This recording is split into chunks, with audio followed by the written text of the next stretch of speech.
You're listening to the Sarah and Terry show tonight. Tonight we're going to discuss fear. And as you know, our show is about me and Terry having conversations of what inspires us to wholeness and wellness, and what inspires us to take responsibility. And one of the big issues that many people have to deal with is fear. And this is something that we're going to look at today, and we're going to look at the physical aspects of fear, what it causes, the energetic, on an energetic level, what it causes, and also how me and Terry deal with fear personally. And then we'll just see how it goes from there. Terry's going to first of all read out what the Oxford Dictionary actually says fear is. Aren't you, Terry? I am. Right, the Oxford English Dictionary says that fear is an unpleasant emotion caused by a threat of danger, pain or harm. I'm particularly interested in the idea of unpleasant, because that seems to me that it really doesn't sort of say very much about the fear that I've felt and the anxiety that I've experienced before in my life. It just seems like it's a very sort of British word, unpleasant. What do you think? Well, yeah, I don't think that sort of definition encompasses the whole of what fear actually really is. It definitely is a kind of unpleasant feeling, isn't it? You get hot, sweaty, shaky, scared. You know, the start of my show was a bit. This show tonight was a bit fearful. I always start off a little bit fearful, but then as it gets going, I'm normally calmed down and I'm all right. So we all do experience fear, but I wouldn't say that definition, after reading that definition or hearing that definition, I would have any better understanding of what fear actually is. Totally agree with you on that one. Yes, I was, still am feeling a little bit anxious, if we're going to be sort of honest on this one. It's a funny thing to kind of put it out there in this way and talk kind of honestly and candidly about something like fear, which does affect so many of us. There's what I want to do is just, I'm going to say quickly, so Sarah, please stop me if I just bang on this one. Just try and go through what happens physiologically to us when we see or sense something that makes us anxious. Firstly, our brain, it sends a message to our adrenal glands, basically, to produce adrenaline.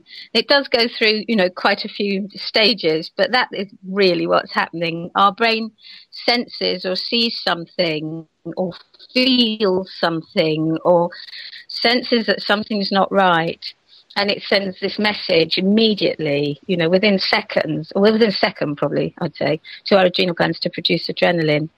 And this adrenaline, it's very powerful stuff in the body, very, very powerful. Turns on our flight or fright, that's it, response to enable us to deal with this situation. Adrenaline in itself, it's a kind of chemical messenger, and it travels around the body and it prepares us for survival in whatever we're perceiving to be a life-threatening situation. And within probably 30 seconds, I think it's 30 seconds from my reading, the stress hormones flood our body, and they cause varying sort of effects that are designed to give us this kind of extra strength and speed that we're looking for to survive. Because as far as our body's concerned, it's not seeing that, something that's not there or that it's perceiving in our brain as a threat. It's seeing, a life and death situation. It's seeing saber-toothed tigers, big fluffy cats with massive great fangs kind of pouncing down on us and wanting to eat us for supper. And obviously this worked very well in the life or death situation that our ancestors found them in. But, and they work for us now, I suppose. Yes, they do. If we've got a car speeding towards us or something like that, which really is an acute situation. But mostly these days, our stressors are more likely to be kind of chronic than acute, spread over days, months, even years. Things like relationship worries, money worries, health, work, things that are happening that we can't control to ourselves or the people that we love. And this kind of stressful response, as opposed to the acute one, can result in this sort of adrenal flight and flight response becoming overactive and leaving us with a kind of heightened stress level, even though the stress is over. And this kind of long-term overactivity can have devastating effects on our physical and emotional health. And it really is. It's a massive, great big thing that happens to us. Our blood flow increases, our muscles pump up because we're going to be, we're going to be fighting something, we're going to be running, our blood pressure and our heart rate increase, blood sugar and fats are pumped out of our body to provide energy, our blood clot increases so that if we get slashed, we'll self-seal so we don't bleed to death, we've got more blood cells that carry oxygen, our breathing rate really increases because we need all this extra oxygen. Our muscles are tense, so we can pound the big saber-toothed cat. Our digestion slows down because our body is diverting all this energy away from, things that aren't really acute. Our pupils dilate, so we can really focus and see more clearly. They let in more light, so we know what's going on. Our hearing becomes sharper. We sweat like anything because all this metabolic activity is heating up our body, and the sweat will cool it down. So it's really, it's a really acute kind of physical response. And this kind of, all of this happens even on that lesser level. And we have these terrible sort of responses that quite often we don't necessarily attach, like the churning stomach, nausea, we don't feel kind of attractive or sexy. We, become impotent, some of us. We've got dizziness. We sweat like pigs. It goes on and on and on. It really is horrifying. And, the psychological symptoms, excess guilt, feelings of being unable to cope, helplessness, stressful thinking, negative thinking, mood swings. And then all this in the long term has a massive impact on our physical health and our emotional, mental health, anxiety, depression, fibromyalgia, high blood pressure, heart disease, diabetes, on and on and on and on. Fear is not good for us in any way whatsoever. It really isn't. Certainly isn't. I'll have to agree with you there. It manifests itself into your physical being in disease as well, doesn't it, really, Therri?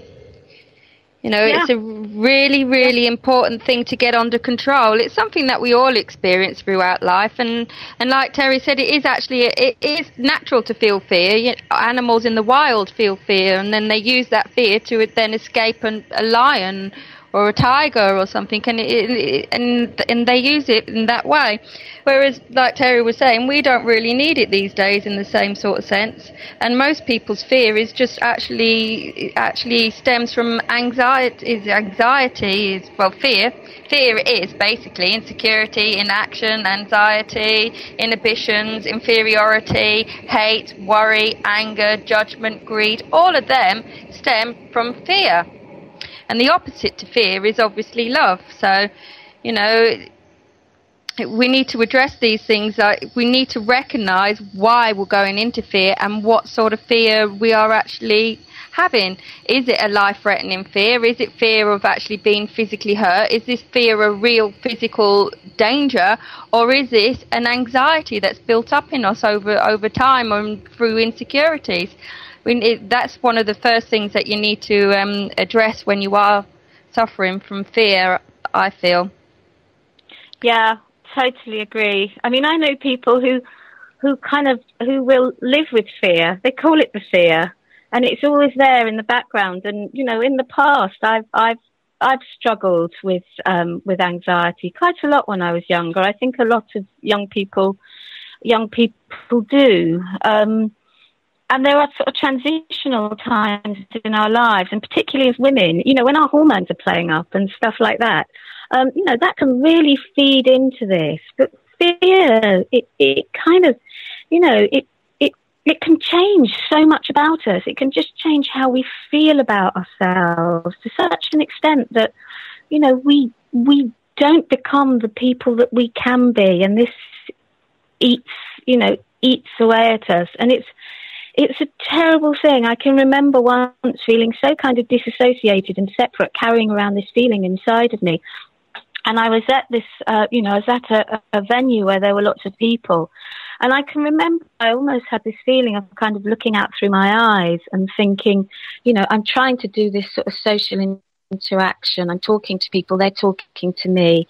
But really, I feel so separate and so alone. And that awful thing of just fear in the background that means you don't sleep properly, you can't eat properly, you can't, even when you kind of feel that you've got away from it, you can't relax, you can't read a book. I mean, it's just incredible. And all of this, it just exhausts you. And so just sometimes, and that is kind of quite extreme. And, I tried various medications and things that the doctor gave me because I was absolutely desperate. And I have to say, they didn't really work for me. They didn't. In fact, they made me feel more separate, though I do know for some people they've been incredibly helpful. But it was, I think one of the things I felt at the time was that every minute seemed like a year, because it was just so exhausting. Yeah, it's not a very nice place to be at all, is it? In fear, I touched on this briefly last week about fear, and I used to feel fear as a child, really bad. At night time, I used to just have butterflies in my stomach and just be so scared. And this went on for quite a few years, really, and just fear. And then one night I just sort of like stopped and said to myself, hang on a minute, Sarah, why are you feeling this fear? You're lying in bed, you're tucked up warm, you're in a loving home, you've got no reason to feel this fear. And that actually helped to disperse that fear, that particular pattern I'd slipped into, is actually just talking myself out of it and nurturing myself out of it and just snapping myself out of it, just like, what's going on? You've got no reason to feel fear. And that was one of my earliest memories of actually dealing with fear and not just accepting it as part of my life, because it doesn't need to be part of anyone's life, fear. If you are feeling fear, it is basically due to the fact that you're not letting enough love into your life. You're not loving yourself enough to be able to feel secure within yourself and to be able to feel that you are capable of things. It's a really horrible place to be, and I've been in fear in quite a few periods of my life, quite a few times, and I'm a pretty strong person all in all, and I do quite things, and people think, oh my God, how do you do that? I'd be too scared to do it, and I do it anyway. But little things that shouldn't really scare you do often scare me. Like meeting new people sometimes scares me, and it'll take me a little while to get, well, it used to take me a little while to get used to people, and doubting yourself.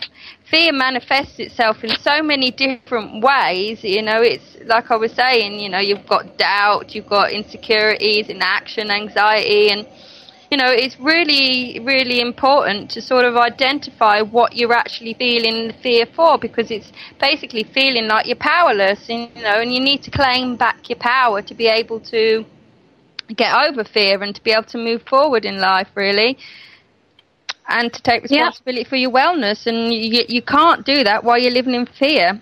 It's quite funny today, because we've been doing this radio show today on fear. I've actually felt more fear about doing it than I have done on any other occasion.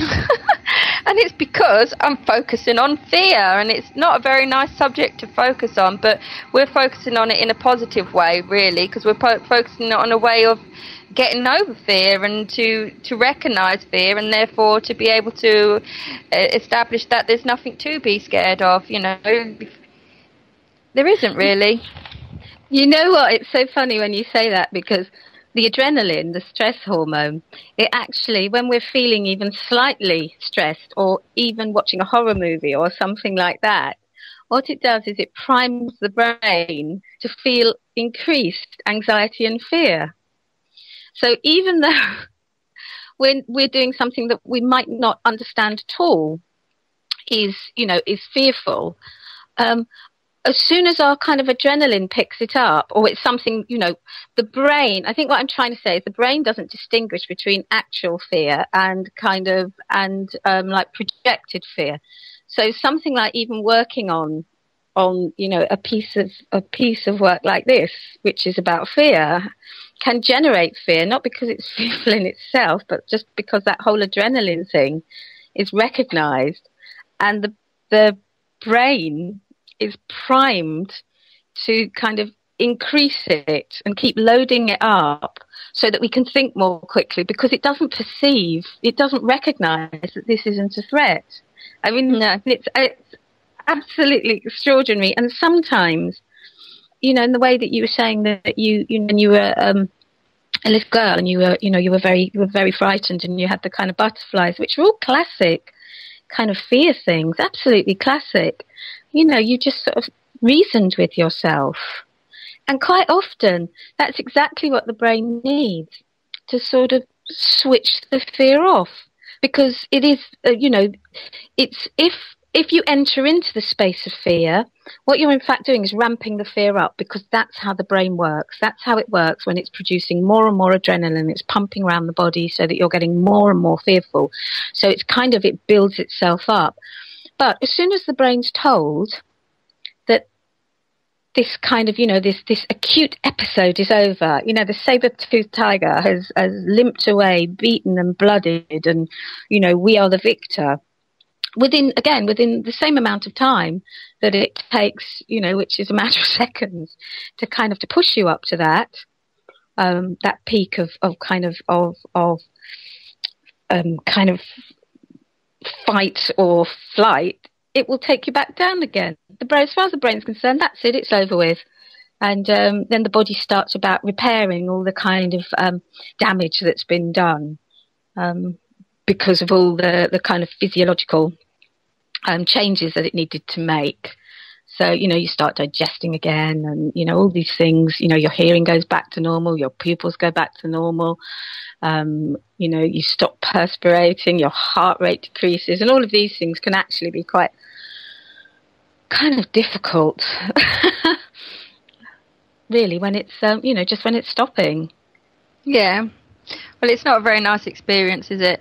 And like I keep saying, it's something that we all experience and we all need to talk about. This is the whole idea of this radio show, is that we all talk about what we go through, what we experience, and the ways in which we all deal with it. What works for me and Therri might not work for you, and that's why it's so great to actually hear other people's opinions and what they do and how they deal with everything that happens in their lives. And and all together we should be able to conquer. I don't like that word, because it means that you're having some sort of battle, and it's not a battle, is it? It's learning about yourself and learning about who you are and where you are in life. And fear is basically an insecurity, and and it gets expressed in so many different ways, like I touched on before. Like people that are really angry a lot and often quite violent people are often really, really full of fear, and that's why they feel the need to defend themselves so much. And it's so important that we learn to recognize these things in each other and people, and then we can move on from this. There's no reason for us all to be angry and suffering in life. There's no reason why we all shouldn't love ourselves themselves and want for a better life and a life full of love and friends and, and happiness is, there's no reason why we all can't strive for that and have that. And to be able to have that, you need to learn who you are and understand what does affect you and why it's affecting you. Sometimes I'll be in fear about something, and it'll be going round and round and round and round in my head the way it does, and then I'll think, okay, right, what is this? And then I'll look in and I think, well, actually, Sarah, this needs sorting out. You need to get off your ass and go and sort this out. Do this. And then you do it. You do the tasks that's stressing you out and worrying you, and then what do you know? You don't no longer feel fear. That's where the inaction comes in. Because fear can actually be an indicator. It is an indicator, and that's what you need to look at it as. Not something bad or something to feel bad about. It's an indicator about where you are at that particular moment in time, and then you need to then use that indicator to let yourself feel loved again. We all deserve to feel loved. I can't stress that anymore. You really do. The more you love yourself and the more you allow your love to come in, the more you love other people and the better experiences you have. Because every experience, every relationship is a mirror of your mental pattern. So if you are feeling fear, you're going to bring more and more fear into your life. If you're feeling anxiety, you're going to bring these things that you're thinking about all the time into your life. And if you bring hating people and getting angry with people, you're just going to attract even more of that into your life. And I know this from when I felt lonely. Through times in my life, I've suffered from what you would call loneliness, and then I feel, I've got no friends, nobody loves me, blah, blah, blah, I'm sat there on my own and feeling really insecure, and then I'll be like, well, actually, hang on a minute, I have got friends, and I have got people that I can phone up, people that love me and people that care about me, but while I'm in that state, I haven't. And I might as well not have ever made any friends. I might as well not have any friends, because as far as I'm concerned, I haven't. And I know it is just my mind, and it's just the way that I am perceiving things. And it's a great thing to know. It's a great tool to have. Is this ability to be able to look at your personality, look at yourself and your traits and what you're going through in life, and be able to stop and think, take a step back and think, hang on.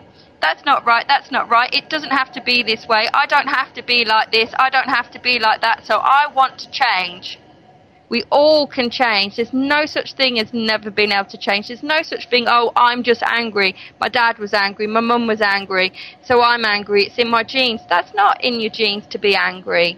It's not in your genes to be sad. It's not in your genes to be worried and to be greedy. None of this is just something you inherit of your parents.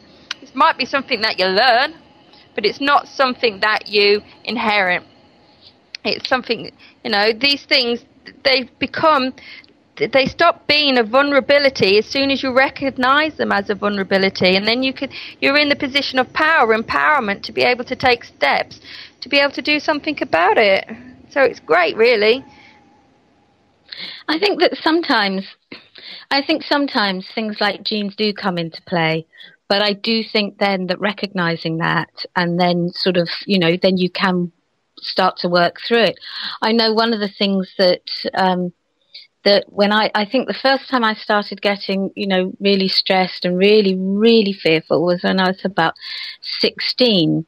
And I just didn't understand what was happening. I didn't understand it at all. I didn't understand any of the symptoms. I just didn't have any of that sort of level of knowledge. And I wasn't within a group of people who had that knowledge. And I didn't really have those kind of, older people with more knowledge around me who would have been able to say, it's okay. This happens to a lot of people. And there are very kind of, simple things that you can do. I didn't feel safe. And I went to the doctor, and the doctor gave me drugs. He didn't sit me down and he didn't say, as a 16-year-old, right, this is, these things, these symptoms are part of this stress response. They're part of, this terrible fear that you're feeling is part of what's happening, physiologically in your body. And so you don't have to be afraid of those, but what you do have to do is look at, at why you might be having this stress response, what this might, where this fear might be coming from. But no, I mean, what happened was, I just got given a load of drugs. I think I was given beta blockers and some kind of, something like imipramine, some antidepressants. And I took them. And yes, I sort of felt better. I just felt numb and I felt a bit sort of, disassociated from things. But what it meant was that I could function. And so that's what I did for a number of years. I kind of functioned, and this functioning went on, or barely functioning went on for quite a while, until one day I just found I couldn't even go outside. And still I was in a situation, because at that point I hadn't, I wasn't around people. I had become more and more withdrawn. And still, my response was to go and try some more drugs. And it really took me to the point of totally crashing before I realised that actually these drugs weren't doing anything. They weren't doing anything at all. And stopping them and then trying to, find things that worked. And it was really difficult, because even then, with the people that I was involved with, there just wasn't this sense that, that this was in any way, the way something that happened to people. Everybody was so busy, trying to pretend that everything was fine and they were fine, that it was, everyone, I think, within our group was quite isolated in terms of that kind of honesty. And I was also aware that to kind of show the depth of my distress and my fear would have sent people sort of running to the hills, because it's a frightening thing to see someone lose it and, to just be in that place of fear, because fear is catching, in the same way if you watch a horror movie, you can catch it. This happens if you've got someone around you and you're, pretty high maintenance, or I was at that point. So it was, and I suppose what I'm trying to get towards is what I actually did to make myself feel better. And the only thing at the time I could remember that I used to do was have a really hot bath and have a glass of wine. And that was the only strategy that I could find for myself at that point in time, which is very sad. Well, if it works for you, that's cool, isn't it? I do understand what you're saying about the isolation bit, because I've isolated myself throughout periods of my time, and it is really hard when you've got nobody else around you, because you're not letting people in, or because there isn't anyone else around you. It is hard to then turn around and decipher what's real and what's not real, and what you can do about the situation that you've managed to get yourself into, and it does take time, effort and energy, but you're worth it in the end to put all that time and effort and energy into yourself. Fear is just a really horrible thing, and it's not something that you need to feel really. And we are really interested in hearing other people's ways of which they get over fear. Yeah, definitely. I mean, I know, if I was in the place I'm at now, I've just got so many, I've got so many kind of different approaches and things that I could use. But I think it is that isolation which is worrying. It is that fear that we have about being fearful, isn't it? It's one of the big things as well that people actually fear is, they might have loved somebody and then that relationship's gone all wrong for whatever reason, and then they feel really, really hurt, and they've been hurt time and time again, and then they feel like, oh, because I've been hurt so many times, I'm not going to let anyone else in. I'm going to build up all these walls. I'm not going to let anyone. I'm never going to love anyone again because all it does is bring misery. And it's like, no. No, what brings misery is closing yourself away. What brings misery is building these walls and around yourself so that nobody can get close, and you can't love yourself. You know, when you love yourself and you start with loving yourself, you trust yourself more. And when you're in that kind of a space, the relationships that you attract towards you are more loving relationships. And so if you have been hurt and you have been in a relationship which has been very hard, well, then you just need to take yourself out, have a bit of time on your own and spoil yourself, you know, put time and effort and energy into yourself and notice all the things that you like about yourself. Don't worry about any of the things you don't like, because you can change them. You can change things. I really do like to state that. I really don't think anyone's beyond change. I just think it just takes a bit of time and a bit of effort sometimes, more so for others than some. But that's cool, because everyone's, you know, just as deserving as the next person to be loved. You know, you cannot let fear rule your life. You can't make decisions from a point of fear either, because they're not going to be the right decisions, are they? They're not going to be the decisions that take you along on your path in a positive and fruitful way, are they? If you're making decisions because you're scared. Or if you're not doing things because you're scared, every single time that you decide, I'm not going to do that because I'm feeling this fear, that sort of lets a little bit of you sort of die inside. And it doesn't die forever, so I don't really like using that word either, but you know, it takes away your self-esteem that little bit more of your confidence. You know, it's so important to just get yourself into a space where you do feel relaxed, even if it is like what you say, Terry, taking a bath, having a glass of wine, just chilling, or going around a friend's house, or just going for a walk in the countryside.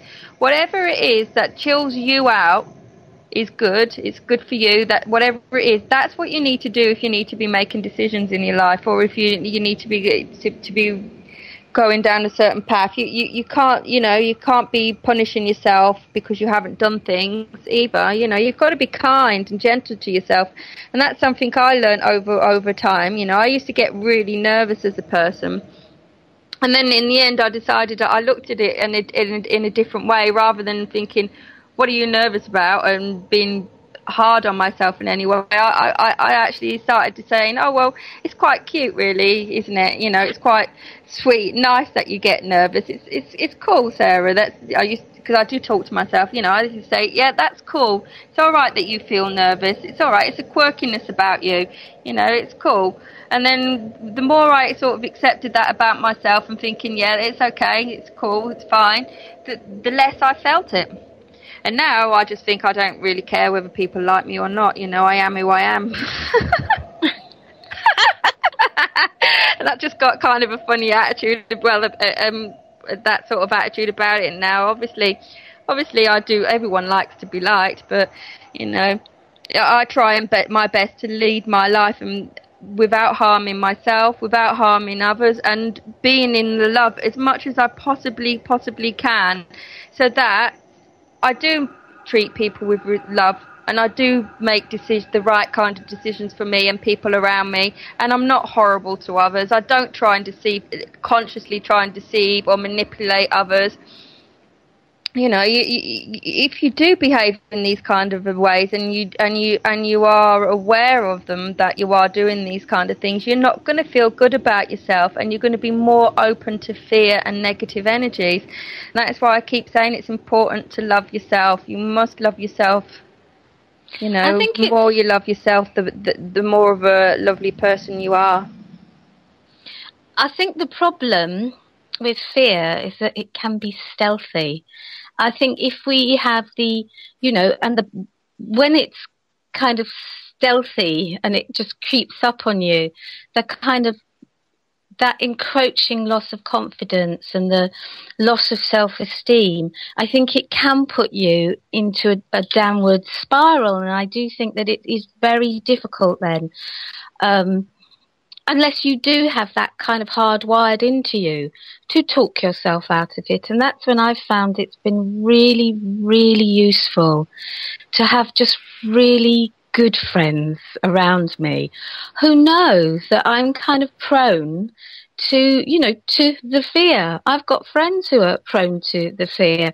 We've developed strategies amongst ourselves so that if we can see one of us, starting to get fearful, if we know that they're going to be in a situation where they are going to be fearful, that we're able to, that we have kind of almost like words and phrases and sayings that we use. And we do that for each other because we do recognize that sometimes when you're in that kind of fear vortex and you're being sucked down into it, that it can be very, very difficult to kind of to put the brakes on it and to kind of just try and make your to try and move on from that. And one of the things I have to say, I agree, with you, Sarah, on this thing about the relationships and how you build relationships, because my friends, I hope they do feel that I sort of, I trust them, I honor them, I value them, I'm honest with them. And it's because we have this relationship with each other and we invest in this relationship. And it's very, very important to us. And I include my husband in this as well, that we can help each other, but also we can help ourselves, because I know that if my husband says to me like, oh, come on, babe, I think things are a bit difficult here, or something like that, I might just, turn around on him and just turn on him. But also I feel safe enough to do that. And at the same time, although this kind of fear may have stealthily crept up on me and have me in its grip, at that point, these are people that I trust, who are going to say something to me. And at that point, whatever, however I am, I know that that's something that has to be taken really kind of seriously. And I at that point, I have to start thinking, right, where am I? What's going on here? What do I need to do? Even from that place of fear. So that whole thing about how we build our relationships and how we communicate with people and how we sort of honor and trust them and invest in them and, and give back as well as take, and allow yourself as well to take from people, as well as giving. I've found now that, that these are the really important things, these sort of nurturing relationships that we can surround ourselves with, and which can help with the fear. I mean, we have a whole range of fears, massive range of fears between us. Oh my word. But to most people in the street, they probably think, oh, there's those, that bunch of women, those guys, they're fine. They're on top of things. But really, a lot of the time, we're not. And we do things which take us up quite close to that line of fear or depression, or feelings that we've had since, from childhood, or things that have happened in our life, relationships, or things that have been done to us, is there, but, and will, it is there with us, and you scratch the surface and it's there, but you do this other work, and, you start to be able to just kind of integrate it, and live with it.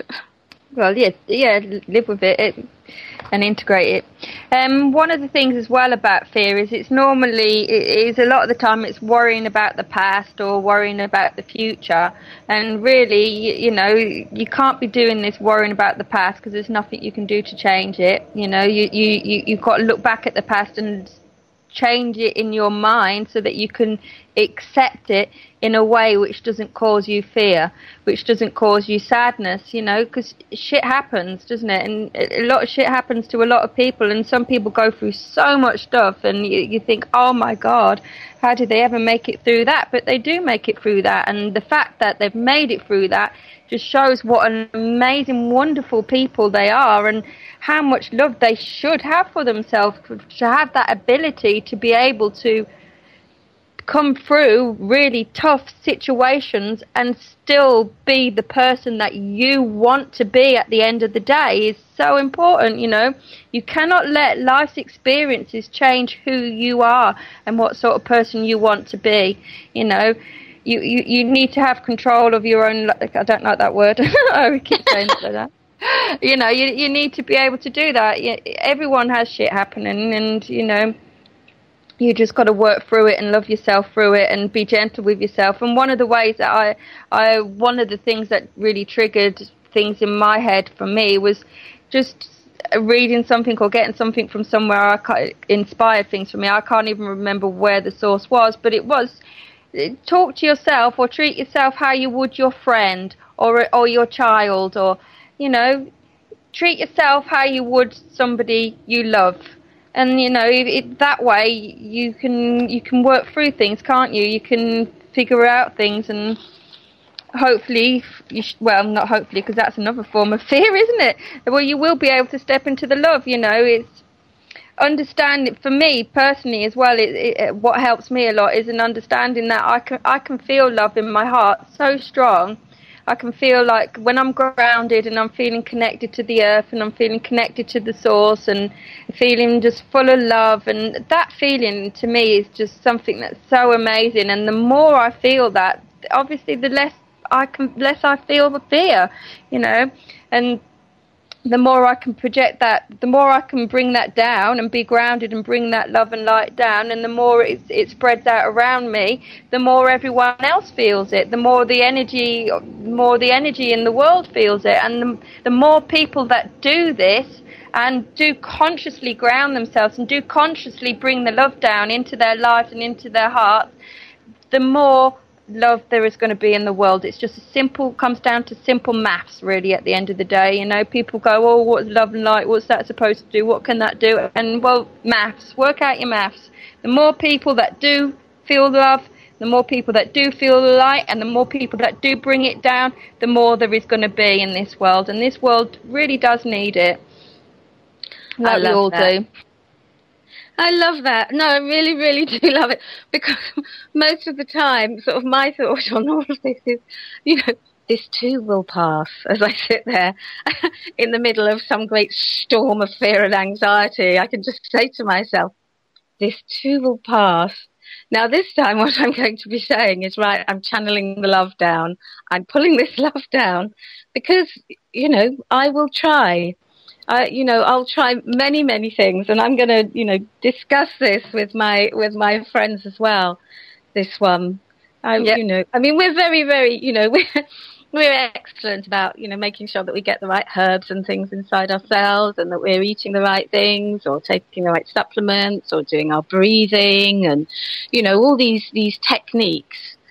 Which, you know, and there are so many things to do, but something as kind of as straightforward and as, you know, as just enriching, as just pulling down that love and feeling that love, particularly when you don't feel loved, and you know, there is that sense of sort of emptiness, to just pull it down, to, you know, to ask for it, to pull it down into yourself. That for me sounds like a really, really kind of enriching and warming and enveloping and nurturing thing to do. And so I thank you for sharing that one, because I'll I'm going to be trying to I'm going to give that a go, and I'm certainly going to talk to my tell my friends about it as well, because it just evokes this wonderful picture of just kind of being almost held by the mother, which is, well, you are. We all are, and it's about facing reality. We all think we live in a reality, but really we're living in an illusion. You know, the reality is we are all connected. We all are all one. there is so much love out there, and all we've got to do is open our hearts to it. We need to step out of this fear, step away from this form of control, because that's what it is. And people feel that they need control, and they fear losing the control. But by trying to cling on to things in your life and prevent things from changing, prevent things from moving on, and prevent people from coming into your life because you don't want to get hurt, all these things aren't real. That's not how we want to be, is it? That's not what the sort of world we want to live in. It's up to us each as individuals to take responsibility for ourselves and to be the change that we want to see in the world, to be the love, to be the light, and be what we want to see, you know. Otherwise, it's never going to change. Nothing's going to change. It'll all be the same. Yeah, I totally agree with you on that. But I think we should as well kind of commit ourselves to, you know, the possibility that, you know, that we can assist people in this as well. Not by saying, oh, come on, I'm going to show you how to do something. But just that I am just so aware from being in that place where I felt so cut off. Because I couldn't move myself out of it. Yeah. And, you know, and for somebody just to, you know, to come and just hold me and to tell me those things, you know, these things that I could not have found for myself, it was just an impossibility, would have just made all the difference. You know, it would have made the difference right at the start. You know, if someone when I was 16 had actually sat down and just held me and said those things, then things would have been very different, I think, for me, you know, for a long time. Yeah. Very different. Well, that's why conversations like this are so important. If people are living in fear or have got fear, well, it's always a good thing to talk to people about it, because, you know, this subject is so vast. When we decided that we was going to talk about it, you know, I don't know, I just didn't really seem to think it would be quite as vast as what it is. But it is really vast. But we do need to keep it simple and, you know, not overcomplicate things, because it's not complicated. It is basically just a case of letting the love in and letting go of fear. And that is as simple as it is, which might seem like a massive task to people, but the more you do each day, the more you do that you love each day, the more you're going to feel it. And the more you acknowledge the fact that you are feeling fear and take a step back and think, hang on a minute, I don't want to be in this state. I no longer want this for myself. I love myself and I deserve better. Your life will get better, you know, and you are the only one at the end of the day who can change it and who can make these decisions for you. I think that time's just about to run out on us. So I think that from this massive subject on fear, Sarah, you should let us know what we're going to be discussing next week, which is really great. Well, we're going to be talking about happiness, because I thought, like, well, you suggested happiness, but I thought, oh God, yeah, not another week of fear. But yeah, no, happiness, that's what we're going to do next week. Yeah, I think we've got a little bit longer to talk, but yeah. So if anyone I thought we'd get that one in, because I thought when you were talking about this, you know, this whole thing of you know, of fear and this massive, massive subject. My goodness, if fear is massive, happiness has got to be just, you know, equally as huge, really, hasn't it? Yeah, but it's got loads of good benefits being happy, hasn't it? Yeah. It's a positive subject. Well, fear is a positive subject. It's a necessary subject and a positive subject. And like I've said before, people can be controlled through fear. So if you are feeling fear of others or anything like that, well, you know, this is a subject that's going to be talked about in the next show, is like child abuse and things like that is full of, well, it's controlled by fear, isn't it? And ways to deal with that is one of the ways that people get away with it is through the fact that people don't talk about it anymore. Well, not that they ever did, but people don't talk about it. It needs to be out there in the open, this subject. I really do strongly believe that it needs to be talked about. And if anyone is going through anything like this, well, then they have to talk to other people about it, and hopefully something can be done about it, you know. Fear is a horrible feeling to have, and it is brought on by many different situations in your life. Does anyone else in the call room want to say anything on what we've been speaking about today?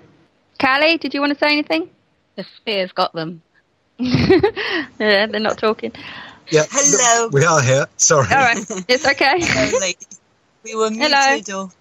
Yeah, All right. that was a wonderful show, and exactly what I need right now as well, because the guest for my show, or mine and Prashna's show, coming up hasn't turned up. So rather than dwelling in the fear, I've gone into the love, and I know that I can present the message that Shiva wanted to present herself. And we've also got Brian Clare on with us as well. So everything's going to be absolutely fine.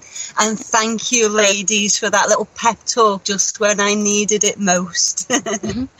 No worries. But that's the best, because that's the best way to be, really, isn't it? And you saying that is just made me think of something else. You know, when you are in a fearful situation, if you stay in that situation, you're not going to do so well, are you? So it's so important, no matter what situation that you are enduring at the time, to try to let the love in and to get rid of the fear. Really, to let go of the fear.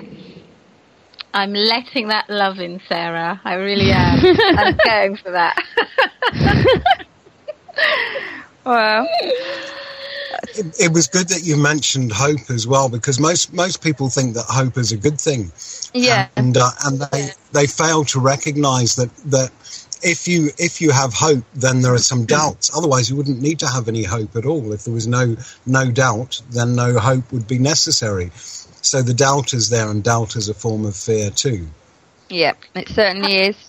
Yeah, hope is a terrible one. And also when hope is constantly dashed. And, you know, and you just have this little light of hope, and then it's dashed, and it's dashed, and it's dashed, and it's dashed. And it just becomes soul-destroying.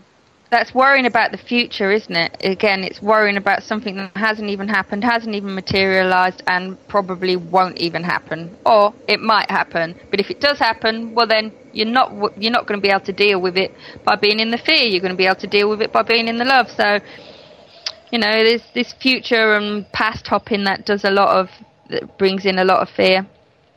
And you can say, and this too will pass. It certainly will.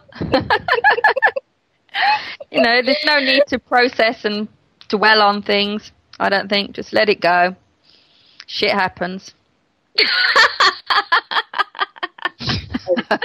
Way through it. Sorry, we were muted there, but I just wanted to say, along with what you were just saying, Sarah, that we only have the moment, we can only live in the moment. So fear of the future or hope for the future is it's a waste of energy, really, and we do spend a lot of time in anxious states, worrying and fearful, or in hope for the future, when all we have is right now.